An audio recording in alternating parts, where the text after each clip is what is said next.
Salut, ici Johan Yangting. Dans cette vidéo, je vais partager avec vous 3 petits conseils pour être plus créatif. Vous êtes nombreux à vouloir créer du contenu, à vouloir essayer de trouver des idées de campagne marketing originales, à essayer de vaincre un petit peu le syndrome de la page blanche. Et ce que je voulais vous dire en fait, la créativité, c'est pas forcément quelque chose qui se force, bien au contraire. Si je veux me donner 3 petits conseils rapides, c'est déjà le premier, c'est de sortir la tête du guidon, d'arrêter de rester enfermé derrière entre 4 murs, derrière un écran. C'est pas là que les idées vont arriver. C'est pour ça qu'en ce moment, voilà, je me suis pris une petite semaine pour me prendre du temps à la montagne, faire des petites marches comme je fais en ce moment. Et donc ce que je fais, c'est que le matin je travaille. Je produis, j'écris, bref, je fais tout ce que j'ai à faire au niveau du travail. Et l'après-midi, voilà, comme là, je vais me balader un peu, prendre un petit peu l'air, respirer, oxygéner le cerveau, sortir des murs. Et puis, et c'est là qu'en fait j'ai mes meilleures idées. Donc je note pas mal. Voilà, donc je note mes petites idées. J'ai toujours un outil de prise de notes avec moi. Ça peut être un carnet, ça peut être un téléphone, ça peut être peu importe comment vous prenez les notes.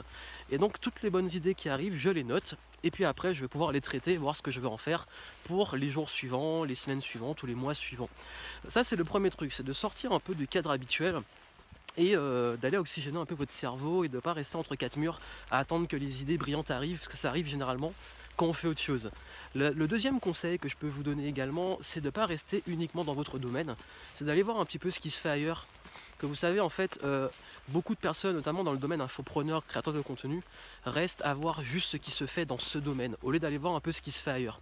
Et si vous allez voir un peu dans les domaines artistiques, les domaines, enfin tous les domaines qui sont un petit peu autour, vous pouvez trouver des idées inspirantes et des trucs un petit peu originaux pour vous aider à avoir une perspective plus large.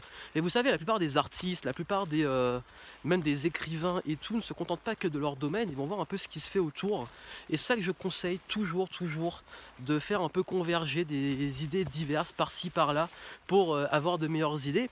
D'ailleurs, pour parler un petit peu de cette pensée convergente, parce qu'il y a une pensée divergente et une pensée convergente, n'hésitez pas à aller voir, je vous ai mis un lien en dessous, la méthode Créate. Vous avez des vidéos gratuites où je vous explique tous ces concepts pour savoir un petit peu comment piocher des idées ailleurs, sortir des cadres et aller voir d'autres choses.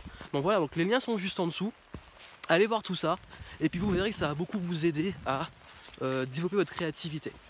Et le troisième conseil, et c'est un conseil assez marrant, mais je trouve que c'est vraiment un truc hyper puissant, je vous le dis tout de suite. Et le dernier truc, c'est la proximité de l'eau. Ça paraît étrange, mais l'eau a un pouvoir sur la créativité. D'être près d'un lac, d'un lac, d'un fleuve, d'une cascade comme celle-ci, ça peut vous aider à stimuler la créativité. J'avais fait une vidéo dessus, allez la revoir. Et puis voilà, donc je vous souhaite d'être créatif, sortez la tête du guidon, oxygénez le cerveau, allez voir un peu ce qui se fait ailleurs.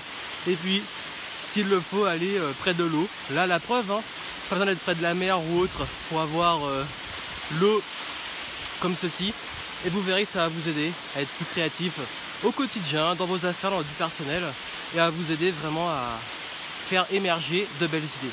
Donc je vous souhaite beaucoup de succès, et puis moi je vous dis à très bientôt.